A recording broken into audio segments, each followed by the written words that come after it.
يا حاج ابنك بينصب عليك، ابنك بينصب عليك. ففي زمن كده، وقت كده بيعدي، هي هتعمل ايه؟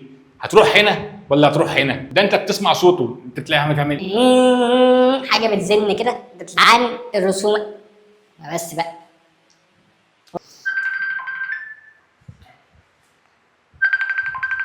قالت له الحقني، الراجل ده ضغط مرتين على ايقونه، انا مش فاهم حاجه، اعمل ايه؟ قال لها مالكيش دعوه، سيبي لنا الموضوع ده كله. فاتح فوق فيسبوك ويوتيوب، وفتح موقع ثانويه عامه عشان تلم على قرايبك. حلو، لسه الدرجات طالعه وانت عمال تشوف بقى ابن خالتك جاب كام وابن عمتك جاب كام. يعني بقول لك انا جايب عربيه بي ام مسقط لها موتور لادا يعني. في ذمه الله، الاداء في ذمه الله. يا نهار ازرق، الشاشه عطلت. انا قلت لك في اول الفيديو اكتب ورايا، حصل ولا ما حصلش؟ لا، ركز واكتب ورايا. المفروض ان انت سمعت كلامي وكتبت. فيا صديقي العزيز، المفاجاه اللي انا محضرها لك، اللي هيجاوب على الكويز ده من الورق اللي هو كتبه بشكل حلو مهندم تلخيص محترم، ليه جايزه ماليه عندي. نيجي للليفل الثاني، الرامات. الرامه، ما هي الرامه؟ اظن كلكم عارفين الرامات. انت حتى يا راجل لو مالكش في اللابات بتشتري تليفون يقول لك والله ده مساحته 256 ورام 8 ولا رام 6. ايه بقى الرامه دي ولازمتها ايه؟ يلا بينا نعرف. ايه هي الرام؟ الرام هي اسمها تمب ميموري او تمبرري ميموري، يعني ذاكره مؤقته، مش ذاكره دايمه. الذاكره الدايمه بتتقال على الهارد. الهارد سواء كان اتش دي دي او اس اس دي بيبقى ذاكره دائمه، انما الرامات بتبقى ذاكره مؤقته. ليه الرامه ذاكره مؤقته؟ ليه ما اقدرش احتفظ بالداتا بتاعتي عليها؟ ليه ما اقدرش اشيل صوري او اي حاجه مهمه تخصني على الرامه؟ ليه؟ ما كلهم وحدات تخزين. اقول لك الهدف بسيط جدا جدا جدا. في الهرم اللي قلناه ترتيب الرامه كان فين؟ احنا قلنا ريجستر، كاش ليفل 1 ليفل 2 ليفل 3 رامه، وبعدين بعدها ايه؟ هارد سواء كان اس اس دي و اتش دي دي. طب لازمتها ايه؟ ليه هي محطوطه في الحته دي؟ لو ركزت هي محطوطه ما بين البروسيسور وبين الهارد. مش الكاش ده موجود في البروسيسور اصلا؟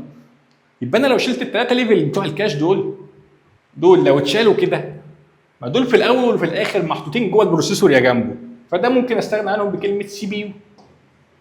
يبقى الداتا بتجي، والريجستر ده موجود جوه السي بي يو، يبقى الداتا بتجي لي من البروسيسور على الرام، ومن الرام بتروح للهارد. طيب ليه الرام واقفه في النص كده؟ الرام واقفه في النص تلقط من البروسيسور وتودي للهارد. ليه؟ هقول لك عشان انا بخزن عليها البيانات والداتا اللي بشتغل عليها دلوقتي حالا. يعني انت لما تبقى فاتح جوجل كروم مثلا وفاتح يوتيوب فوق، اللحظه دي يوتيوب اللي انت مخزنه ده موجود على الرام. هتقول لي ازاي؟ هقول لك طالما انت مشغلها في الثانيه دي، طالما اوامر او تعليمات شغاله في الثانيه دي بتتخزن على الرام. حتى انت لو فتحت التاسك مانجر بتلاقي الرامات على اخرها، والجهاز مستهلك الرامات كلها. ليه؟ ما هو بيخزن الداتا دي كلها في الرامات. طول ما انت شغال الرامات بتتخزن فيها. لو قفلت جوجل كروم بتلاقي الرامات بقت رايقه. ده معناه ايه؟ ده معناه ان انا مجرد ما بقفل الجهاز الداتا دي بتتمسح، الرامات ما بتحتفظش بالداتا. طول ما انت شغال هي شغاله معاك وبتسيب لك الداتا اللي انت شغال عليها بس. الحاجه اللي انت شغال عليها دلوقتي، الداتا اللي شغاله دلوقتي، قفلت الابلكيشن او قفلت الجهاز كله، الداتا اتمسحت، الداتا طارت. طيب افرض انا شغال على حاجه مهمه وعايز احفظها عندي وبسيبها عندي، ايه اللي بيحصل؟ اقول لك والله البروسيسور يقوم واخد الداتا دي من الرامات، الحاجه اللي انا شغال عليها، بيتعامل معاها، بيعمل لها بروسيسنج بقى براحته، ويرجعها للرامه تاني بالاوتبوت. هو خدها منها كانبوت يتعامل عليها، طلع اوتبوت بيبعته للرامه، الرامه بتبعته للهارد يخزنها عليها، تفضل عندك مدى الحياه بقى. قفلت الجهاز ما قفلتش الجهاز، هي خلاص اتخزنت في امان هنا. طول ما الداتا على الرام الداتا في خطر، لو قفلت الجهاز او قفلت الابلكيشن الداتا طارت. طول ما هي على الهارد احنا في امان، هقدر اوصل لها باي طريقه بقى. قفلت ابلكيشن، فتحت ابلكيشن، قفلت الجهاز كله، الداتا هنا كده كده متخزنه عندي. طيب الرامه كل ما كبرت، كل ما كانت مثلا 8 جيجا في 16 جيجا 32 64 والكباسيتي بتاعتها او ساعتها كبرت، كل ما اقدر اشغل اكتر من برنامج بسلاسه من غير الجهاز ما يهنج مني. يعني في اجهزه بتبقى 4 جيجا رام، لو فتح جوجل كروم شكرا خلاص الجهاز هنج منه. في اجهزه 8، في اجهزه 16، في اجهزه 32، ده يفتح 40 جوجل كروم ولا يهمه، الله يبارك له يعني. بس في الاول وفي الاخر ما ان شاء الله تكون تيرا الرامات دي كلها 1024 جيجا يا اخي، ايا كان حجمها، مجرد ما هقفل الجهاز كل الداتا هتطير. يبقى اتفقنا ان هي داتا مؤقته. لو انا عايز حاجه مهمه البروسيسور بيشتغل عليها ثم يحطها لي على الاستورج بتاعتي او الهارد بتاعي. طيب ايه انواع الرامات؟ هقول لك هم 3 انواع او 3 اجيال: DDR3، DDR4، DDR5. DDR3 ده جيل قديم شويه، يعني سرعه، يعني الجيل ده راحت عليه، سرعه اقل واستهلاك اعلى، بيديك اداء وحش وبيستهلك كهرباء كبيره. DDR4 وده اللي معظمنا شغال بيه افضل من DDR3 بكتير واقل منه في الكهرباء. يعني DDR4 اللي المعظم شغال بيه هو احسن 1000 مره من DDR3 وبياخد كهرباء اقل. DDR5 وده مش كله بقى شغال بيه، ده بتاع الناس بتاعت التجميعات، الناس اللي معاها فلوس او لابات محترمه يعني. ده احدث جيل في الاثنين دول كلهم، سرعه عاليه وكفاءه احسن، بس الاكيد ان DDR5 هو احدث جيل واسرع واحسن كفاءه فيهم كلهم. انا ما عرفتش الرامه بتشتغل ازاي، يعني ايه اللي بيخليها سريعه، ايه اللي بيخليها بطيئه، ايه اللي بيميز رامه عن الثانيه. لما اروح اشتري دلوقتي والراجل يقول لي والله دي رامه 8 جيجا ودي رامه 8 جيجا، ايه الفرق؟ ما انا بلاقي رامه سامسونج ورامه كاروشل ورامه تحت بير السلم محدش يعرف هي مصنع ايه، كل واحده بسعر. ليه دي غاليه وليه دي رخيصه؟ اقول لك عشان بيبقى في 4 عوامل بحدد على اساسها هل الرامه دي كويسه ولا لا. الفريكونسي والليتنسي والسنجل شانل والدول شانل، واحده واحده ونقولهم بالعربي. ايه الفريكونسي والليتنسي والسنجل شانل والدول شانل والكلام ده كله؟ اقول لك واحده واحده. الفريكونسي ده تردد الرامه كام هرتز. طيب يعني ايه تردد اصلا؟ تردد هو عدد المرات اللي بنقل فيها الداتا في الثانيه. بنقل الداتا بتاعتي كام مره في الثانيه، بوديها للبروسيسور واجيبها كام مره 2 3 4 1000 وهكذا. كل ما المرات دي زادت كل ما كان اداء الرامه احسن. طبيعي، تخيل انا بودي الداتا للبروسيسور مره واستنى وارجع، ولا بودي له 1000 مره وارجع في نفس الثانيه؟ اكيد بودي له 1000 مره. وكل ما التردد بيزيد كل ما السرعه بتزيد كل ما الاداء بيزيد. الليتنسي دي بنسميها زمن الاستجابه، مش زمن الاستجابه بمعنى اصح، بس الليتنسي بقى اللي هي زمن الاستجابه. هل الرامه دي هترد عليا بسرعه ولا هتتاخر في الرد؟ يعني والله البروسيسور بعت لها الامر، هي هتستوعبه بسرعه، هتلحق ترد عليا بسرعه، هتعالج الداتا بسرعه، ولا هتاخد لها ثانيه تفهم الداتا اللي داخله لها الاول بعد كده ترد؟ ما هي الرامه برضو محتاجه تفهم هل الداتا اللي داخله لها دي رايحه للبروسيسور ولا رايحه للهارد. هي لسه مش عارفه، هي بتقرر. ففي زمن كده، وقت كده بيعدي، هي هتعمل ايه؟ هتروح هنا ولا هتروح هنا؟ لو الزمن ده كان كبير الرامه بتبقى وحشه جدا جدا. تخيل انا قاعد بفكر، الرامه قاعده بتفكر اوديها للبروسيسور اوديها للهارد، ملهاش لازمه. كل ما كان الوقت ده كبير كل ما كانت الرامه ابطا. طب كل ما الوقت ده قل، وقت التفكير ده بيقل، كل ما كانت الرامه اسرع. طيب السنجل شانل والدول شانل، هقول لك والله احنا عندنا دلوقتي، فاكر الباص اللي كان موجود؟ الباص المكان اللي بيمشي فيه اشارات الكهرباء بتاعت البروسيسور، اشاره الكهرباء بتمشي هنا وهنا وهنا بنفس الطريقه. اعتبر ان دي زيها، هي مش زيها بس هي قناه الداتا بتمشي فيها، مكان الداتا بتعدي منه. لو انا عندي مكان واحد، بروسيسور والرام، سكه واحده، لو انت راكب عربيه وماشي في حاره واحده احسن لك ولا تبقى راكب عربيه وماشي في حارتين؟ تخيل لو انت ماشي في حاره واحده وجالك واحد عكس، انت هتعمل ايه؟ داتا كورابت، الدنيا باظت، يا انت ترجع يا هو يرجع وهكذا. نفس النظام. تخيل انا عندي شارع حاره واحده بس في عربيات ماشيه فيه، هل هيبقى الشارع ده اسرع ولا لما اجيب شارع حارتين ولا لما يبقى عندي شارع حارتين وكل عربيه ماشيه في طريقها؟ اكيد الحارتين بياخد عدد عربيات اكتر وهيبقى اسرع. نفس النظام هنا. السنجل شانل دي اعتبره طريق حاره واحده بس، فالداتا ماشيه في خط واحد بس، في شارع واحد بس، في حته واحده بس. الدول شانل طريق في حارتين، في خطين، الداتا ماشيه هنا وماشيه هنا، فبنقل كم اكبر من الداتا في وقت اسرع. ده عن طريق حاجه اسمها الباندويث، هنتكلم عليها بعدين، مش وقتها النهارده خالص. طيب ده كل المعلومات اللي انت المفروض تعرفها عن الرامات. يبقى كده لغايه اللحظه دي انت عرفت يعني ايه بروسيسور ومكوناته، وعرفت يعني ايه الرامه ومكوناتها. نيجي لاخر حاجه، وحدات التخزين او الاستورج ديفايس. وحدات التخزين اللي هي الهارد بتاعك. الهارد بتاعك يا صديقي العزيز هو حاجه من الثلاثه دول، ومليون في المية ده عدى عليك، اكيد انت مش اول مره تشوفه في حياتك يعني. ده صديق الكل، ده العزيز على قلبنا. النوع العزيز ده او النوع المحترم ده هتلاقيه في كل بيت فيه جهاز كمبيوتر. نبدا بسم الله. وحدات التخزين اللي عندنا هم 3 انواع. الهاردات بتاعتنا 3 انواع: HDD، SSD، M.2 او NVMe. ايه ده وايه ده وايه ده؟ اقول لك والله HDD صديقنا العزيز اللي بقالنا سنين عايشين على خيره. اللي بقالنا سنين عايشين على اساسه. ايه ده بقى؟ ده لازمته ايه في الحياه وليه هو مهم؟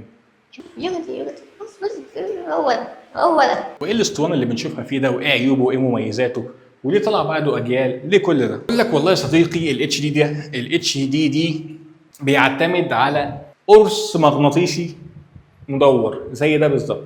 زي ده بالظبط. القرص ده في سن هنا كده، شايف السن ده؟ بتتحط على القرص ويفضل يلف، في كل مره بيلف بيقرا الداتا اللي عليه، كل مره بيلف بيقرا الداتا اللي عليه. طيب لا قدر الله القرص ده اتخدش او ده خد هبده في الارض وقع، انسى، الداتا اللي عليه كلها اتدمرت. طالما القرص ده اتخدش او حصل له حاجه، انسى الداتا كلها، كل حاجه اتدمرت. يبقى ده سعته كانت كبيره، لغايه النهارده في هاردات من الاتش دي دي بالتيره و2 تيره و3 تيره و10 تيره، وهتلاقيه عندك في الجهاز بتاعك 320 512 256، هتلاقي هاردات اتش دي دي بالساعه دي، ولغايه النهارده شغالين بيه عادي، وسعره منخفض، سعره مش غالي. لو رحت تشتري النهارده هارد اتش دي دي هيبقى ارخص 1000 مره من الاس اس دي. بس في عيب واحد، ان هو بطيء قوي قوي قوي، بطيء جدا، ابطا 1000 مره من الاس اس دي. لو بتعمل عليه عمليه مهمه او بترندر فيديو عليه مثلا، او بتبني حاجه وانت راجل مهندس شغال بقى 3 دي ماكس وفوتوشوب والكلام ده كله، البرامج التقيله، هتلاقيه بيديك اداء وحش قوي. اي نعم هو مديني مساحه تخزينيه، بس مش عارف اتعامل معاه، مش عارف اشتغل صح، تحس ان الجهاز بطيء. عشان كده ظهر النوع اللي بعده، ولا وهو الاس اس دي، السوليد ستيت درايف. هنا ده كان اسمه هارد ديسك. هارد ديسك القرص الصلب، لما تقولها بالعربي يقول لك القرص الصلب، القرص الصلب للحته المدوره. في الاس اس دي هم استخدموا عن الكلام ده، قال لك هو انا هجيب هارد في حته مغناطيس لو اتجرحت الداتا شكرا، هو ده اسمه كلام؟ قال لك احنا هنعمل شرايح الكترونيه زي الرامات كده.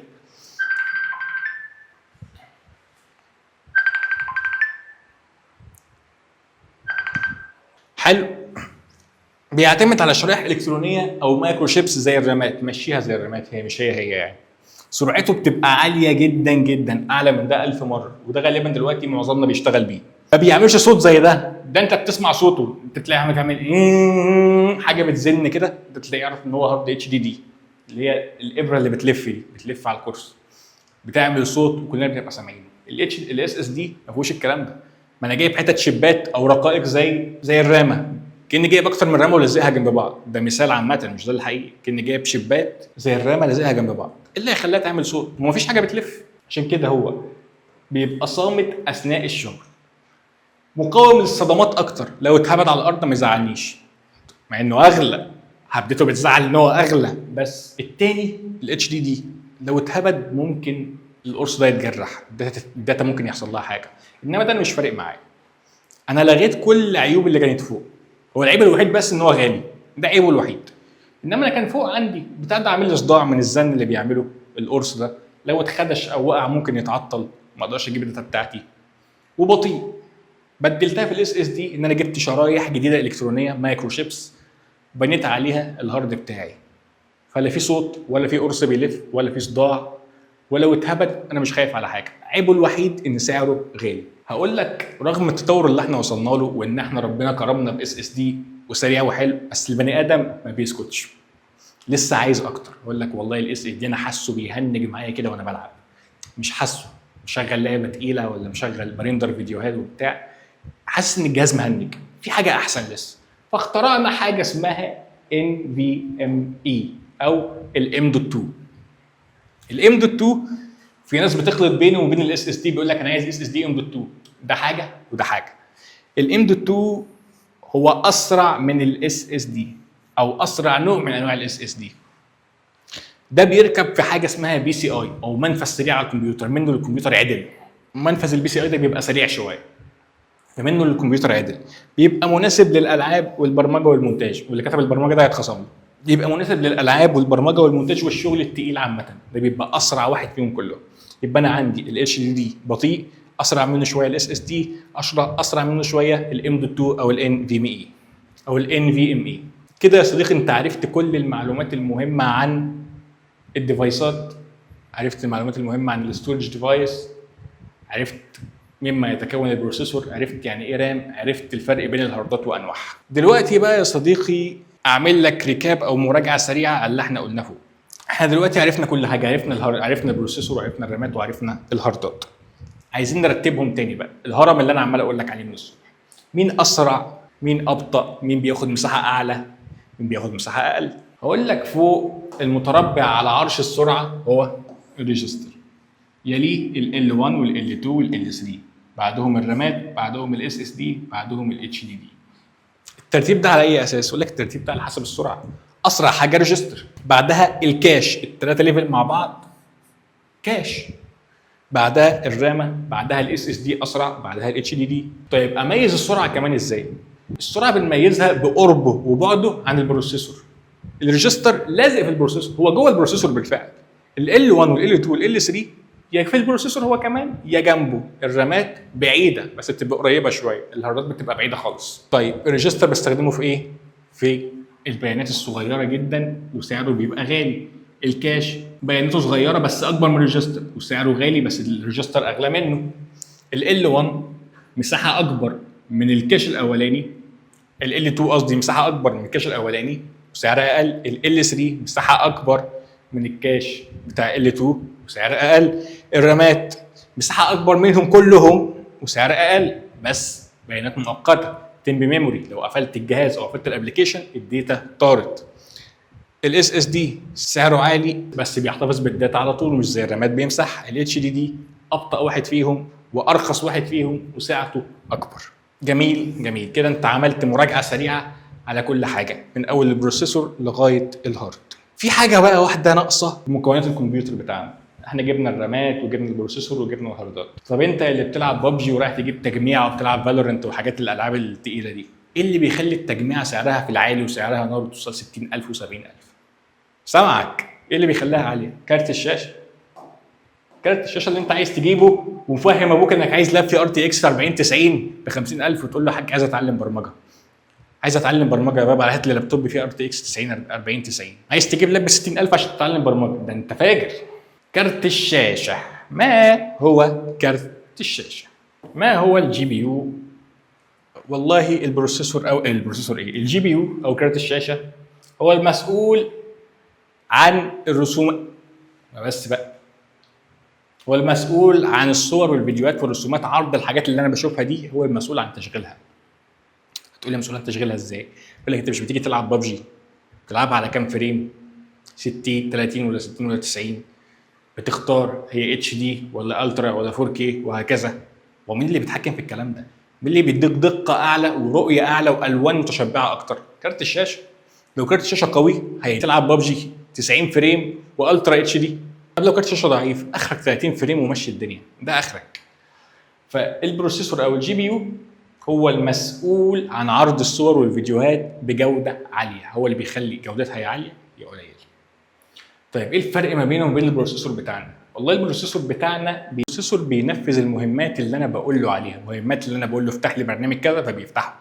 مهمات سريعه مش كبيره قوي مش ضخمه. انما الجي بي يو او كارت الشاشه بينفذ حاجات تقيله. زي ايه؟ بمنتج فيديو عايز رندره، رندر ده يعني انا اطلع الفيديو للنور اعمل له اكسبورت اصدره بمعنى اصح. بلعب لعبه وعايز بتحرك وعايز 30 فريم، عايز سلاسه في اللعب، والعياذ بالله اللي بيعملوا تعدين. حلو. بدرب نموذج ذكاء اصطناعي، نموذج الذكاء الاصطناعي بيشتغل او بيتدرب على كروت الشاشه. فالجي بي يو بيبقى معقد اكتر 1000 مره من السي بي يو. كارت الشاشه دايما بيبقى اقوى، بينفذ حاجات اتقل واكبر 1000 مره. طيب امتى بستخدم كارت الشاشه؟ بستخدمه لما بشغل العاب عاليه الدقه، العاب جامده، عايز العب ببجي الترا اتش دي 90 فريم. لو انت بتاع برامج ال 3 دي موديلنج زي بلندر والحاجات دي، بتعمل اشكال ال 3 دي اللي في الالعاب، نفس النظام. في الذكاء الاصطناعي لما اجي ادرب موديل بستخدم كارت الشاشه. بعمل ريندر لفيديوهات او بضيف افكت، الحاجات بتاعت السينما بتاعت الافلام، النار اللي بتطلع ورا والكلام ده، كل ده على كارت الشاشه. يبقى كارت الشاشه بستخدمه في الجيمنج، في اللعب، وفي الريندرنج والديزاين، وفي الاي اي والماشين ليرنينج. الكورز او الانويه في البروسيسور اقل من الموجوده في الجي بي يو، مع اختلافها طبعا، اللي هنا غير اللي هنا. ده بيبقى مناسب للمهمات الصغيره العاديه المهمه الهامه، الحاجات الاساسيه اللي انا بستخدمها في يوم، وبيبقى بترتيب معين. يعني المهمه الاولى ثم الثانيه ثم الثالثه ثم الرابعه. الجي بي يو عكسه تمام، الجي بي يو فيه الوفات من الكورز. انا كنت بقول لك يوم ما بيبقى البروسيسور جامد بيبقى فيه كوادرابل، بيبقى فيه اوكتا اللي هو الثمانيه. هنا بقول لك الوفات كورز، مناسب للمهام المتوازيه. يعني ممكن ابقى برندر فيديو في الخلفيه، وده انتحار يعني، ما اعرفش مفيش حد عاقل يعمل الكلام ده.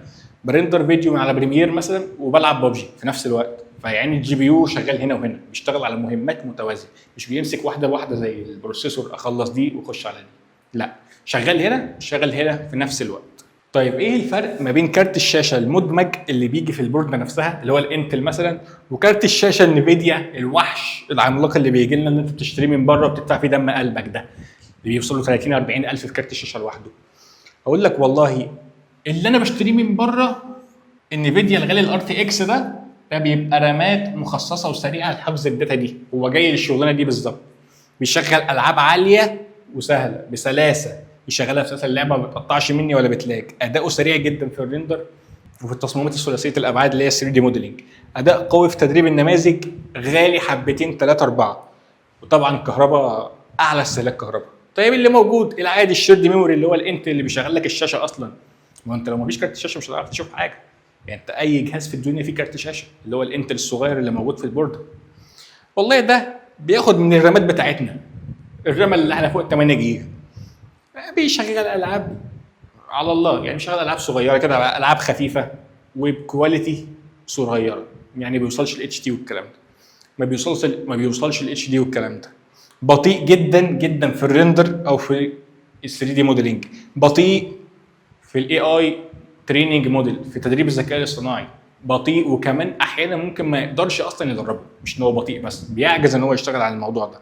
سعره قليل، بيبقى موجود في البورده نفسها، واحيانا بيبقى موجود في البروسيسور. سعره او استهلاكه للكهرباء اقل من المنفصل. يبقى الديديكيتد او المنفصل اللي انا بشتريه من بره اداء اعلى 1000 مره وسعر اغلى. المدمج او الانتجريتد اللي موجود في البورده اداء اقل وسعر اقل. طيب ده كان الجي بي يو. طيب انا والله عرفت ان انا عندي بورده فيها بروسيسور وفيها رامات وفيها هاردات وفيها كارت شاشه. شغاله بايه بقى؟ بالهواء؟ معناه شغاله بكهرباء. فين مصدر الكهرباء؟ اللي والله بحطها في الفيشه. اقول لك يعني الفيشه دي جت منين يا زكي؟ الفيشه دي جت منين؟ ايه الفيشه اللي انت بتحط البتاع في بتحط فيشه الكهرباء بتحط فيشه الكهرباء الجهاز بيشتغل. الفيشه دي جت منين؟ اقول لك والله الفيشه دي بتاعت الباور سبلاي، مزود الطاقه ده بقى بسم الله ما شاء الله، ده الوحش اللي بيدي الكهرباء للبورده كلها. ده اللي بيحول الكهرباء اللي جايه من الكوبس بتاع الحيطه لتيارات مناسبه تشغل الكمبيوتر. ما احنا لو خدنا ال 220 فولت اللي من الحيطه دول على الجهاز كله هيولع. ده اللي بينظم الكهرباء صح، بيدي كل حاجه الكهرباء اللي هي محتاجاها. البروسيسور محتاج كهرباء كام فولت، الرامه كام فولت، الهارد كام فولت، لو زاد حاجه بسيطه يتحرق. فده المسؤول عن تنظيم الكهرباء كلها. طيب ليه هو مهم؟ بيديني استقرار في الشغل وبيديني اداء افضل. تخيل ده لو مش موجود دي كارثه. بيوزع الكهرباء على المكونات كلها صح، بيحمي الجهاز من تقلبات الكهرباء والاعطال، ان لا قدر الله يحصل حريق، لا قدر الله يحصل حرق في المذر بورد كلها، البورده تتحرق او البروسيسور يولع او الرامات، هو بيمنع الكلام ده كله. اختار احسن واحد على اي نوع. اقول لك والله ليهم تصنيفات، وده مش داخلنا بس هقولها لك. في ال 80 بلس وفي البرونز وفي الجولد وفي البلاتينيوم. اعلاهم البلاتينيوم، طول ما انت ماشي يمين ده اعلاهم، كل ما بتعلى كل ما تصنيفه بيعلى. طيب انت قلت لي من شويه يا باشمهندس كام معلومه، قلت لي ان انا في البروسيسور لو انا شغلت التربو هيسخن. طب افرض انا اتجننت وعملتها، ايه الحل؟ البروسيسور ممكن يوصل ل 70 درجه مئويه، انا اعمل ايه ساعتها؟ الجهاز بيولع مني. اقول لك لا، ومع الناس مش ناسياك، ما في كولر، في مبرد. عندنا الكولر يا اما هيت سينك اللي هو بتاع الحديد دي كده، بياخد الحراره اللي طالعه من البروسيسور ويطلعها في الهواء، ده شكله. او المروحه، عندنا مروحه بتطلع الهواء السخن بره ويجيب هواء بارد. او الليكويد كولينج، ببرد بالميه، بوفر اداء متميز، ببرد بالميه. ده موجود ومشهور على فكره الفتره الاخيره، وده بصراحه ناس كتير بتفضلوا ان هو بيدي اداء قوي للبروسيسور. او السيرمال باست بتاعنا، معجون زي ما احنا بنقول مجازا، بيقول لك انا رايح احط للبروسيسور معجون. المعجون ده بيشتت الحراره اللي طالعه من البروسيسور، مجازا ان هو معجوني زي احنا ما بنقول يعني. فدول السيستم بتاع التبريد، يا اما هيت سينك الحته الحديده اللي بتشتت الحراره دي، يا اما المروحه، يا اما الليكويد ببرد بالميه، يا اما المعجون. طيب ليه لما بيسخن اداؤه بيقل؟ ليه بقلل الاداء او بيقل لوحده لما بيسخن؟ هقول لك والله لدرجه لما بيسخن، اقول لك والله ان هو لما بيسخن بيلجأ لحاجه اسمها ثيرمال ثروتلينج عشان يحمي نفسه، بيقلل اداؤه اجباري غصب عنك عشان ما يتحرقش. هو لو سابه لدماغك وقعد يشغل تربو في تربو هيولع. هو ذكي بيحمي نفسه، بيوقف، بيقلل الاداء عافيه عشان حرارته تقل. طيب الباص سيستم، الخطوط او المسارات اللي الداتا بتمشي فيها، عندي كام باص سيستم؟ اقول لك والله هم 3 انواع مفيش غيرهم: الداتا والادرس والكنترول. واحده واحده بقى. الداتا بس والادرس بس والكنترول بس. ليه انا مشاور على الرام وهنا الاس اس دي وهنا الجي بي يو؟ هقول لك والله الداتا بس ده انا بنقل منه الداتا رايح جاي. يعني ايه رايح جاي؟ والله عايز انقل داتا من الرامه للبروسيسور او من الرامه للهارد. دي شغلته، ينقل داتا بس. بينقل داتا بين المعالج والذاكره والوحدات الاخرى. المعالج اللي هو البروسيسور والذاكره اللي هي الميموري والوحدات الاخرى ايا كان الهارد. بس كل شغلته ينقل الداتا بس، ياخدها من هنا لهنا. طيب الادرس ده بيحدد مكان الداتا فين، بيحدد عنوانها فين في الميموري بتاعتي او في المكان اللي هي متخزنه فيه. ودي اشطر حاجه بتعملها هي الاس اس دي. ده اشطر ديفايس بيعمل الحته دي، ان هو يحدد الادرس او مكان الداتا بتاعتي فين. انت لما بتفتح فولدر على بارتيشن معين حاطط فيه الصور، انت عارف مكانه وبتروح تجيبه، فدي اسلك حاجه بتعملها. ثالث نوع الكنترول بس، اللي هو بينقل الاشارات ما بين المعالج وما بين باقي المكونات زي الجي بي يو او الاي او. ايه الاي او دي بقى؟ يعني ايه اي او؟ هتسمعها كتير الفتره الجايه، اي او سيستم، اي او ديفايس، ايه الكلام ده؟ الاي او اختصار انبوت اوتبوت. انبوت يعني ايه؟ انبوت زي الماوس او الكيبورد تعتبر اجهزه انبوت، اجهزه ادخال. اوتبوت زي الطبعه والشاشه. فالاوامر اللي رايحه جايه، مش انا قلت لك البروسيسور بيدي اوامر للشاشه وبيدي اوامر للرامات وبيدي اوامر لكل حاجه، والكيبورد بتمشي عن طريق الكنترول بس. يبقى الداتا بس بنقل منها الداتا، الادرس بس بحدد مكان الداتا موجوده فين، الكنترول بس بدي الاوامر من خلالها. طيب نيجي لرحله تشغيل البرامج. ايه اللي بيحصل وازاي بشغل البرامج بتاعتي؟ اول حاجه بشوف الابلكيشن عيني بتقع عليه. انا شفت الابلكيشن اهو، بشوف الابلكيشن عيني بتقع عليه، رحت جايب الماوس ضغط ضغطتين على الايقونه. حلو. البورده راحت جايه بعت اشاره كهرباء للبروسيسور، قالت له الحقني الراجل ده ضغط مرتين على ايقونه، انا مش فاهم حاجه، اعمل ايه؟ قال لها مالكيش دعوه، سيبي لنا الموضوع ده كله. يجي هو يطلب الداتا من الرامات، الفيتش، عايز يفهم ايه اللي بيحصل. هيجي يبص هيلاقيك مخزن الكلام ده على الهارد، الابلكيشن ده موجود على السي، بارتيشن السي. يقوم باعت للرامات انا عايز الداتا اللي هو بيشغلها دلوقتي. طيب الابلكيشن موجود هنا، موجود على الهارد صح؟ مش انا بفتح بلاقيه في السي او على الديسكتوب. ليه ما خدهاش من هنا على طول وريح نفسه؟ ليه تعب نفسه وراح للرام قال لها رجعي لي الكلام ده؟ ليه؟ ما انا قلتها لك 1000 مره، الاس اس دي ابطا من الرامه. انا ليه اتعب نفسي وانقل داتا بطيئه هنا؟ ما انا اروح للي هينجزني، اروح للرامه وهي اسرع 1000 مره. زائد كمان ان انا ما اقدرش انفذ اوامر البروسيسور مره واحده على الاس اس دي، لازم يبقى في وسيط ما بين الاثنين. لازم البرنامج الاول يتنقل هارد للرامه عشان يتنفذ بسرعه وبعد كده اتعامل معاه على البروسيسور. تمام. دلوقتي البرنامج عندي على الرامه، هقوم بعته للبروسيسور ينفذ التعليمات اللي فيه. البروسيسور هيقوم بعته لكارت الشاشه عشان يطلع لي عرض للناتج. الناتج ده هيقوم طالع لي قدام عيني على الشاشه بتاعتي. يبقى انا بداتها بضغطه ماوس، حصل كل ده لغايه ما شفت النتيجه قدامي على الشاشه. فدي الرحله اللي بتحصل جوه جهاز الكمبيوتر بتاعك. كليكايه بسيطه ما بتاخدش ثواني والابلكيشن بتاعك بيفتح، بس بيحصل فيه كل العمليات دي في الثانيتين اللي انت مش واخد بالك منهم دول. ليه الجهاز بتاعي احيانا بيبقى بطيء؟ ليه بحس ان الجهاز مهنج؟ اقول لك والله حاجات كتيره قوي. الرامات عندك مش مكفيه، انت راجل فاتح جوجل كروم، فاتح فيها 70 تاب، فاتح فوق فيسبوك ويوتيوب، وفاتح موقع ثانويه عامه عشان تلم على قرايبك. حلو، لسه الدرجات طالعه وانت عمال تشوف بقى ابن خالتك جاب كام وابن عمتك جاب كام، فاتح 100 موقع وسايبه فوق، فطبيعي الرامه مش هتكفي. او الهارد بتاعك اتملى، السي جاب اخره، ما عندكش مساحه، فطبيعي مش هيقدر يقرا ولا ينفذ اوامر.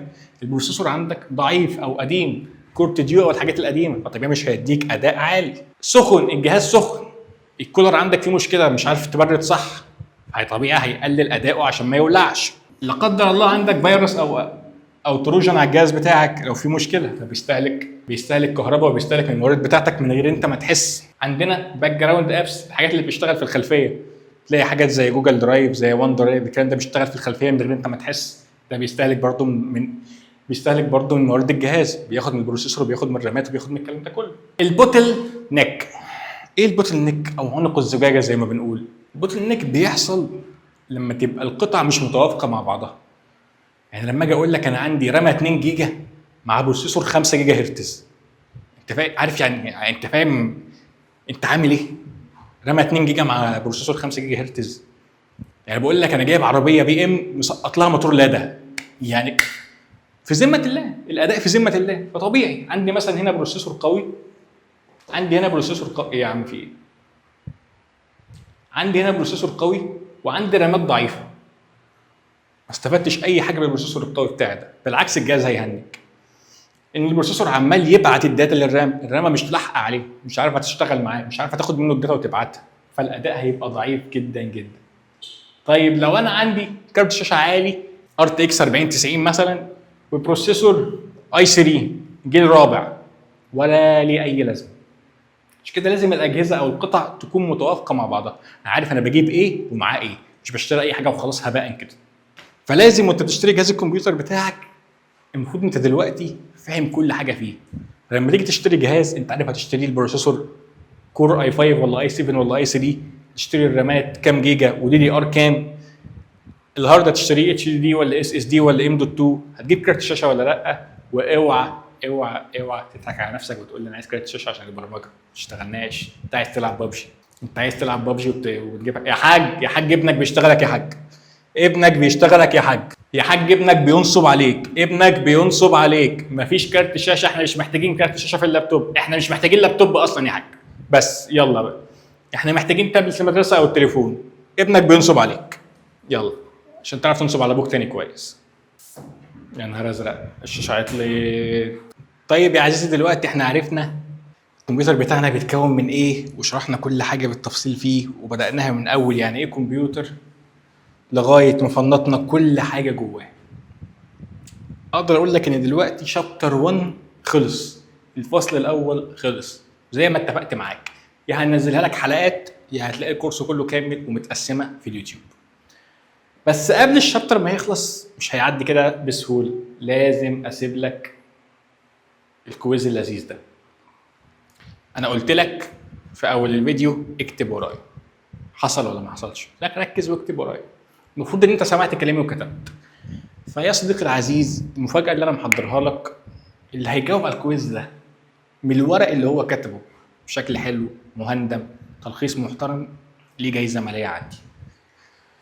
الكويز قدامك وهينزل لك، هتلاقيه في وصف الفيديو، هتلاقي بسألك يعني ايه بروسيسور، ايه الفرق ما بين الاستورج والرام، ليه الكاش دايما اسرع، ليه البروسيسور ما بينفذش البرامج من الاس اس دي. هتجاوب لي على الاسئله دي كلها، هتقول لي ما هي متجاوبه هندسه سلامه النظر انت مش شايف، اقول لك ده الكلام اللي احنا كاتبينه، انا عايز الكلام اللي انت فهمته باسلوبك انت بخطك انت بطريقتك انت، ايه اللي انت فهمته من المحاضره لغايه دلوقتي. بعدها ان شاء الله هنبدا في شابتر 2 اللي هو كيف يفهم الكمبيوتر، ازاي الكمبيوتر بتاعنا بيقدر يفهم صور، ازاي بيقدر يفهم فيديوهات، ازاي بيفهم ان ده فايل صوت، كل ده بيعرفه ازاي، هنشوفه مع بعض في شابتر 2 ان شاء الله. زي ما قلت لك في اول الفيديو البرمجه كود بس الهندسه موجود. يلا بينا نكمل شابتر 2، يلا بينا.